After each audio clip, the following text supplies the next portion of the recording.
Délégué Eloukou, il est déjà là, pour le vacheler. Délégué.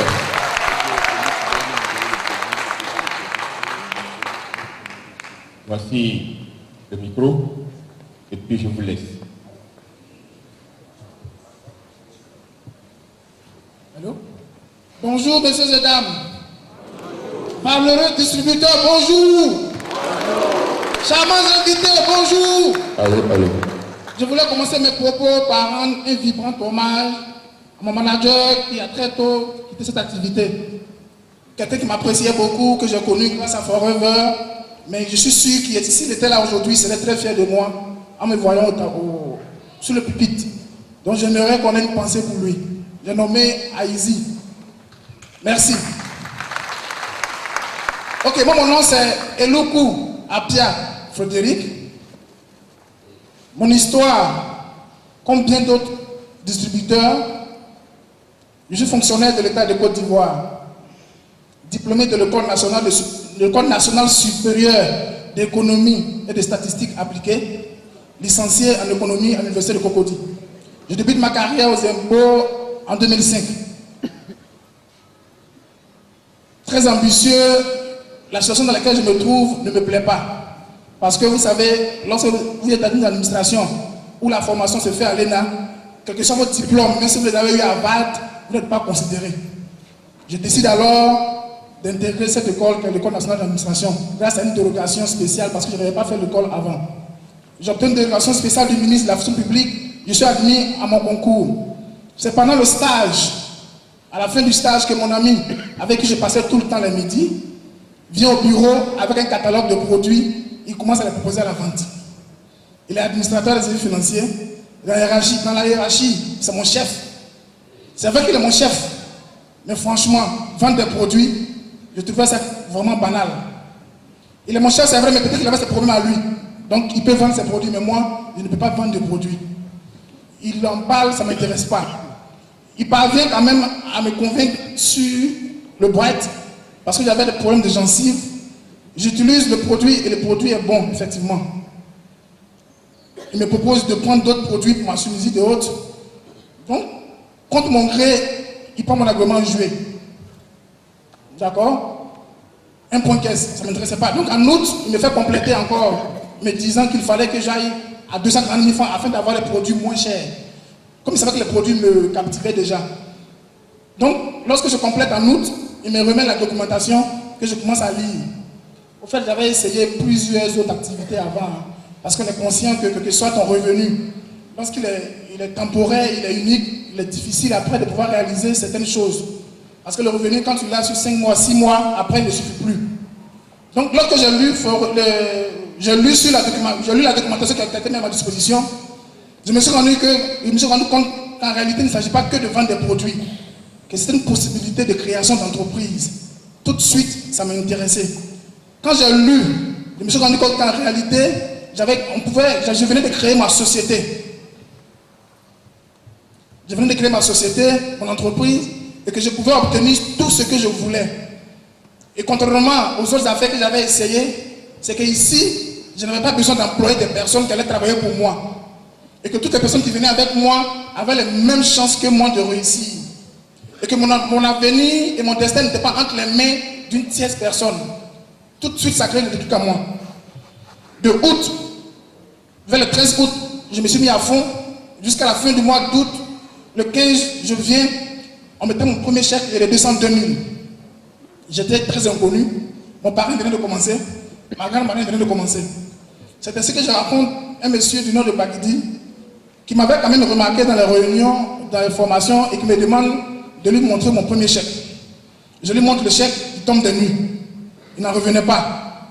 Donc tout de suite, il me prend, il me conduit à sa voiture et il me déverse un certain nombre de fichiers. La passion était dernière à moi. Il me remet des fichiers que j'exploite toutes les nuits. J'avais envie de réussir. Au fait, j'aime la belle vie.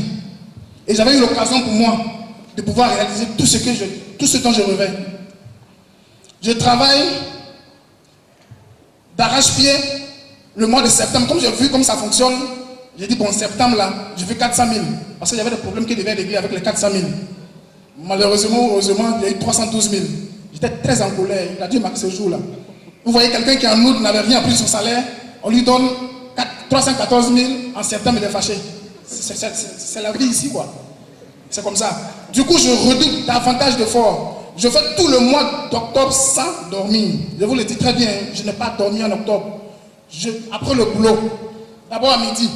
Avant le midi, on mangeait pendant 2 heures de temps. Lorsqu'on m'a présenté l'opportunité, que j'ai vu que je devais libérer du temps, les midis, je ne mangeais plus.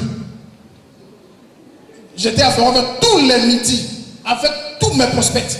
Parce que quand j'ai démarré, j'avais vu l'histoire de Dieudonné, et je me suis approché à lui, je lui ai demandé comment est-ce qu'il a fait. Il m'a dit quelque chose de très banal, mais pour moi qui était très important. Il m'a dit, mon ami, moi je ne sais ni lire ni écrire. Quand je vois les gens en ville, je les envoie ici. Il dit, ah d'accord, nous tous on va faire la même chose. Donc j'applique bêtement, et je passe animateur en septembre, et durant le mois d'octobre, je fais ma qualification manager adjoint. En ce moment, j'ai fait la connaissance d'une dame qui n'est pas de ma lignée, mais qui m'avait aussi remarqué. Maman m'a appelé, elle me demande, mon petit, ça va? Tu as quel niveau? Je dis, non, je peux te boucler manager adjoint. Elle m'a dit, non, non, ici on ne fait pas ça comme ça. Si tu as la possibilité, fais tout en même temps. D'accord. Donc je passe manager adjoint le 23 octobre. Il me restait 47 PC pour passer manager la semaine qui suivait. Sur les conseils de ma upline depuis le Bénin qui m'appelait déjà, je me suis dit que je devais boucler cette qualification d'ici la fin du mois. J'ai regardé parmi mes amis, ceux qui étaient motivés, je me suis dit que pour pouvoir passer manager, il fallait que j'aide d'autres personnes aussi à pouvoir monter en grade. Donc il fallait que j'oublie ma qualification et que je me concentre sur la qualification de mes différents amis qui m'ont fait confiance. C'est ainsi que je les ai appelés, je les ai réunis pour leur dire que c'est vrai que le temps est court, mais en ce temps-là, voilà ce qui te reste comme point caisse. Si on travaille ensemble, on peut réaliser cela. Et le 31 octobre, je suis passé manager avec tous les PC qui me restaient. À la fin du mois d'octobre, mon chèque était de 929 000. En ce moment, je réalisais que je venais de mettre quelque chose de grand. Honnêtement, quand on démarre, on n'apprécie pas la justesse de l'action qu'on pose.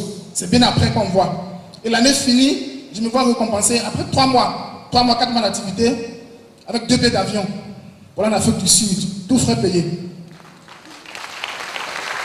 Je visite l'Afrique du Sud et au retour, on s'arrête à Dubaï, on visite Dubaï. Croyez-moi, hein, inspecteur des impôts, j'allais voyager, ça je le savais. Mais quand, je l'ignorais. J'allais voyager, c'est vrai, parce que mes dévanciers voyagent. Mais quand, j'ignorais. Et puis comment, j'ignorais. Donc, de mon retour de Dubaï, je continue à travailler. Et tenez-vous bien, le mois de décembre, novembre, j'ai eu 1 320 000. Et le mois de décembre, je me suis en sorti avec un revenu de 1 511 000. Je dis souvent mes amis, on va vous recruter comme commercial dans n'importe quelle structure. On vous paye un salaire de 200 000. Si vous voulez, en 4 mois, vendez 1 milliard de produits. On n'augmentera jamais votre revenu par 5, mais par 6. Jamais. Et c'est ce qu'on a fait pour moi, à Forever. Dès lors, mon avenir était devenu clair. Je savais que tout ce que je recherchais depuis longtemps, c'était le moment pour moi de le réaliser. Comprenez? Donc, je continue à travailler d'arrache-pied. Voilà. La régie, si vous pouvez passer, pour que je suis. Donc, j'ai commencé mon business en août. De août 2011 à décembre 2011, j'ai accumulé un bonus de 4 millions pour mes 4 premiers mois, 3 premiers mois. Et en 2012, je me suis sorti avec un revenu de 10 690 000, dont je ne suis pas fier. Je ne suis pas fier parce que quand on a fini le stage, courant juin, on nous a redéployés. Et vu l'immensité de la tâche, je me suis perdu un peu. Les 2-3 premiers mois, donc mes revenus ont un peu chuté. Et heureusement pour moi que vers la fin de l'année, j'ai retrouvé la bonne formule. Donc vous voyez, avec 10 millions plus 14 millions en seulement un an, 3 mois d'activité. C'est énorme. Très souvent, quand on vous invite, quand vous venez aux présentations, quand vous venez ici, l'Africain est tellement négatif. Tout de suite, on voit l'intérêt de la personne qui nous a invités. Ah, il m'a invité ici pour que lui, je puisse travailler pour qu'il ait l'argent. Ne commettez pas cette erreur. Parce que depuis que j'ai commencé ce business, mon parrain n'a jamais eu plus de bonus que moi. Jamais. Il a la chance de voyager. Cette année, je suis qualifié pour voyager, mais lui, il ne voyage pas. Imaginez-vous un instant s'il avait vu lui ses intérêts et non les miens. Comprenez? Évidemment, j'avais un emploi décent. Je vivais déjà convenablement. Donc le reste de mes bonus là, ça me fait plaisir. Les bonus que j'ai là, ça me fait plaisir. Et comme j'aime les belles choses, quand j'ai commencé, j'avais une petite Rover. Lorsqu'on nous a redéployé, j'ai été muté là où la direction qui gère les plus gros contribuables, donc Forever, c'est là qu'on m'a affecté. Vous savez, l'argent circule tellement qu'il faut faire, tel n'était pas, il faut faire attention. On m'a affecté lundi, le mercredi, j'allais voir mon patron pour dire, chef, j'ai fait exprès. Excusez-moi, je veux une permission parce que je dois aller renouveler ma voiture. La voiture que j'ai, elle me fatigue. Du coup, c'est quelle agence là? Il vient de sortir de l'école, une semaine après, il va renouveler sa voiture. Je l'ai fait juste pour leur montrer que j'ai une autre source de revenus, quoi. Que si je commence à bien vivre, c'est pas qu'on pense que c'est le contribuable qui me donne de l'argent, c'est important. Voilà. Et puis, je me suis offert une 4x4. Ma première voiture avait 17 ans, en 2005. La deuxième que j'avais, que j'ai cédée, la Rover avait 14 ans. La Toyota que vous voyez, elle a 9 ans. La Kia a 6 ans. Je me rapproche d'où? Je me rapproche du concessionnaire. Je rêve d'une vie où, quand on dit la Range Rover Evoque est sortie, je vais chez le concessionnaire, je demande le prix, on me dit 45 millions, je fais le chèque, et puis je prends ma voiture, je sors. Voilà. Comprenez? C'est ça que moi je rêve.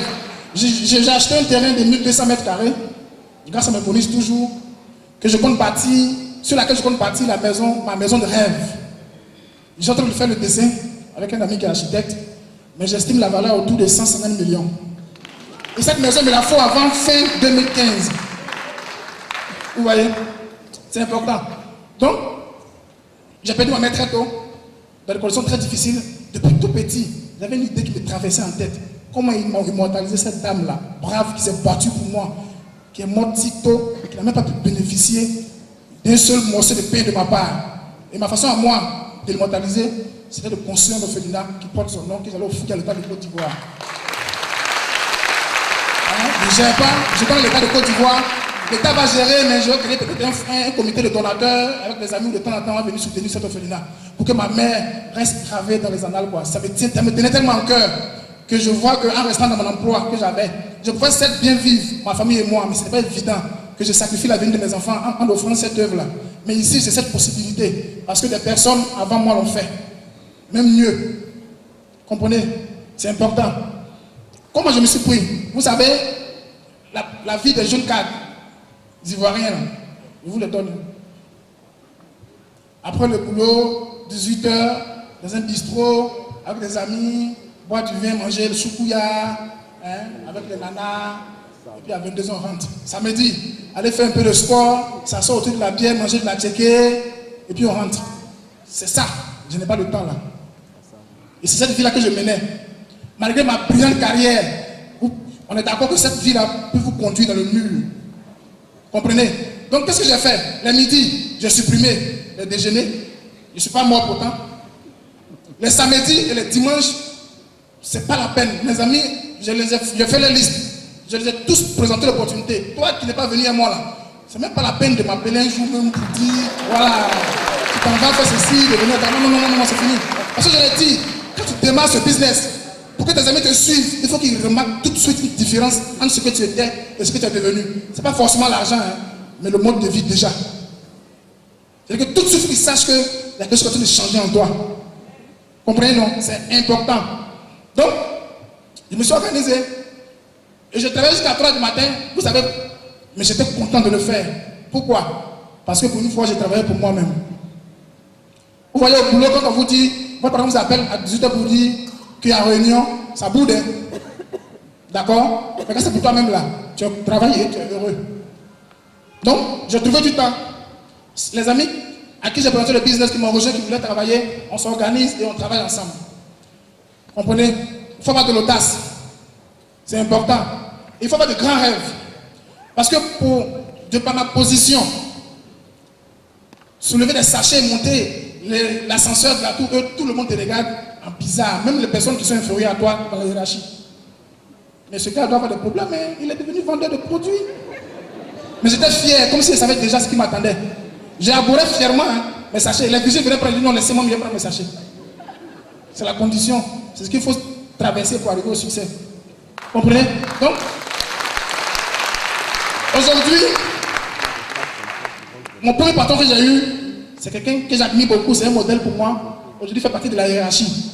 Pour parler de mon futur, il fait partie de la hiérarchie au niveau national de notre maison. Une fois, j'entre dans un bureau, il y a un mois, et je croise une amie qui me dit, mais toi, va voir ton patron, on va te nommer. Il t'a travaillé avec toi, c'est ce que tu veux. Vous savez ce que je lui ai dit? Je dis, au contraire, je prie Dieu pour qu'il m'oublie. Je ne veux pas être nommé.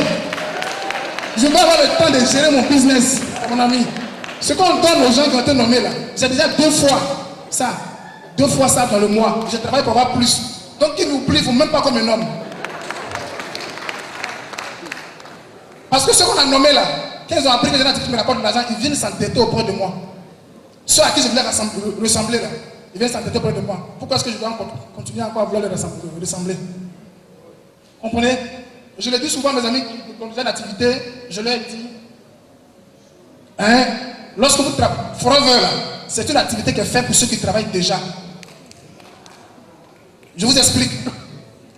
Lorsque vous êtes derrière un emploi, que vous créez votre activité, vous savez pourquoi ça ne marche pas? Parce que vous êtes obligé de confier cette activité à une tierce personne. J'ai un ami, un contribuable, homme d'affaires, importateur de riz, qui a dit un jour comme ça que mon ami, c'est pas la peine de fatiguer même. Moi-même, je suis importateur de riz. Je n'ai pas autre travail si je n'ai venu m'asseoir devant dans mon magasin. Je suivais mes employés, malgré ça, ils me volent. Donc imagine toi, tu es dans ton bureau là, tu as ta cave, tu as ton magasin, imagine ce qu'ils font de ton argent. Ici, tous ceux qui viennent avec toi, la même chance que toi de réussir, ils ne travaillent pas pour toi. Tu ne leur remets pas des produits pour qu'ils aillent vendre pour te rendre compte. Chacun travaille et chacun y gagne pour son compte. Vous comprenez? Le temps, il n'en aura jamais. Mais je dis sur mes amis, si tu n'as pas le temps, c'est que tu dois être très riche. Si tu n'es pas riche, c'est que tu utilises mal ton temps. Il faut mettre le temps là où ça rapporte le plus. Pour le moment, là où ça rapporte le plus, pour moi, c'est Forever. Et croyez-moi, mon avenir n'est pas là où je suis. Hein. Je suis en train de travailler pour me libérer de cette précarité de l'emploi. Parce que quand je regarde, ça n'engage que moi. Hein. Quand je regarde mon DG venir au travail à 6h du matin, il me dit, mais qu'est-ce que lui cherche à quoi se réveiller à 6h? Avec tout l'argent qu'il a. Mais justement, il est obligé de venir. Comprenez, moi je rêve d'une vie où je décide à quelle heure je me réveille. Vous voyez, offrir tout ce que je veux de bien à ma famille. C'est la vie de laquelle moi je rêve.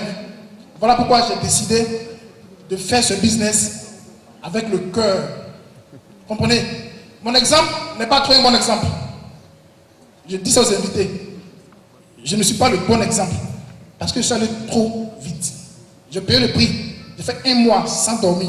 Si tu es prêt à dormir entre tes bouquins, hein, tu le lis et puis les bouquins tout de toi, et puis tu te réveilles, tu lis là, tu peux y arriver. Mais ne regarde pas mon exemple. Ça peut prendre 1 an, 2 ans, 3 ans. Mais ce qui est sûr, si tu n'abandonnes pas, tu finis par connaître le succès. Je dis merci à tous ceux qui ont fait la route pour qu'aujourd'hui nous puissions emprunter cette route-là. Aujourd'hui, on est plus à l'aise qu'on fait Forever. C'est grâce à des personnes qui en 98, en 2001, ont couru dans ce business. Des personnes qui ont tracé le chemin. De sorte qu'aujourd'hui, quand tu parles de produits Forever, qu'il est à côté de toi, quelqu'un qui a consommé, il t'arrache la parole et il fait la publicité de ton produit. Il le vend pour toi. Soyez-en remerciés. Je dis merci à toute la direction de Forever, à tous les agents de Forever qui se battent jour et nuit pour nous permettre, les milliers de super que nous sommes, de pouvoir réaliser nos rêves. C'est un emploi noble. Je remercie Rex pour sa vision grande qu'il a eue. Je dis souvent à mes amis, excusez-moi, les invités, ne passez pas une secte. Mais je dis souvent à mes amis que peut-être qu'on apprendra plus tard, 5 ans après, que Rex était le 13e disciple de Jésus. Vu le bien qu'il fait au monde. Hein? Transformer la vie des gens, c'est ce travail que j'ai envie de faire. J'ai envie de parcourir pays par pays pour transformer la vie des personnes. Je vous remercie beaucoup. Je vous appelle tous à signer votre agrément. Beaucoup de personnes ne savent pas parce qu'ils ont peur d'échouer. Mais sachez que lorsque vous n'osez pas, celui qui ose peut échouer. Mais quand vous n'osez pas, vous avez déjà échoué. Compris? Merci bien. Merci. Manager, félicitations pour continuer à sauver un témoignage. Mais moi, ce qui m'a marqué, tu es jeune. Tu as fait de belles études. Et puis tu vas plutôt jouer. Merci. Tu sais, aujourd'hui, la direction dans laquelle je travaille a programmé sa réunion bilan aujourd'hui. Il faudra programmer sa journée bilan. J'ai choisi la journée bilan de Forever. C'est clair. En fait, j'ai vu quelque chose que les autres n'ont pas encore vu peut-être. Bon, n'ont pas encore vu. Il y a ceux qui ici n'ont pas encore vu. S'ils ont vu, ils sortent ici, ils vont signer. Parce que tout ce que j'ai dit là, pour y accéder, la chose la plus difficile à faire là, c'est de poser sa signature, de prendre son pack de démarrage. C'est le plus difficile. Le reste après, il y a une équipe qui va vous encadrer, l'administration est là, depuis les États-Unis on vous encadre. On met tout en œuvre pour que si vous voulez réussir, vous réussissez. Et ce qui est bien à Forever, c'est que les exemples sont légion. Ce n'est pas une activité où on voit une personne qui a réussi, deux qui ont réussi. Non, les personnes qui ont réussi là sont plusieurs. Ça veut dire que le système est bon. Et puis ce qui est bon, quand ils ont réussi, et puis ils sont prêts à vous montrer comment est-ce qu'ils ont fait pour réussir. Dans les affaires traditionnelles, votre propre père ou bien votre propre frère, il réussit, il ne vous donnera jamais son secret. Totalement. Bon, jamais. c'est bon, c'est bon. Si vous voulez savoir, venez. Au revoir.